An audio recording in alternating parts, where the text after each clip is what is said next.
You have exactly 5 seconds to determine which tank fills first. 5, 4, 3, 2, 1. Most track the water dropping into tank 1, flowing down to tank 3, then pushing up toward tank 4. Lock in your answer now. If you picked 3, 4, or even 2, you join the vast majority of people who failed this test on the first try. Getting this wrong isn't about being bad at math, it's a demonstration of how quickly the brain jumps to a conclusion before it finishes scanning all the available evidence. The error doesn't stem from a misunderstanding of how water moves or how gravity works.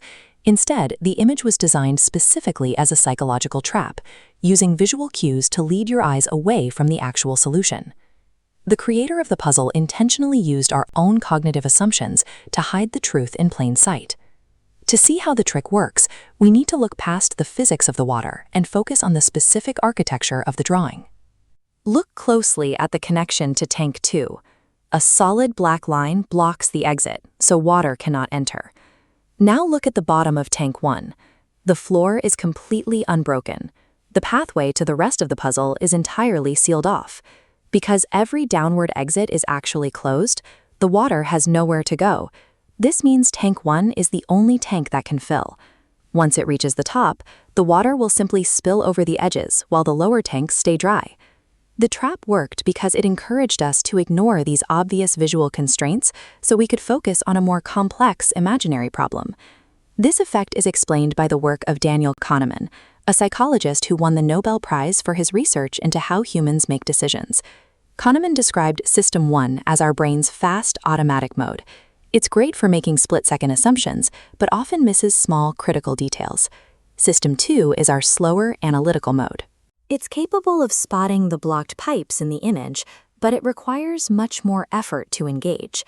The most important part of the trap is the text at the top, Maths Test. This acts as a cognitive primer. By telling you this is a math test, the image triggers System 1 to start calculating flow and volume. This creates a shortcut that bypasses the slower System 2, which would have noticed the pipes were closed. A text prompt created a context that blinded us to the physical evidence on the screen. This isn't just a quirk of internet puzzles. This specific vulnerability is used to influence our perception of the real world every day. Digital environments, like social media feeds and news aggregates, are often built using the same psychological architecture as this water tank drawing. Platforms use sensational headlines and manufactured urgency to serve as modern-day primers. These primers push us into System 1 thinking, where we react to the math test of the headline without ever using System 2 to check if the underlying facts are even present. We can protect ourselves by introducing deliberate friction into how we consume information, pausing long enough to let our analytical thinking catch up. In an environment where everything is built for speed, the best way to see clearly is to slow down and look at the lines.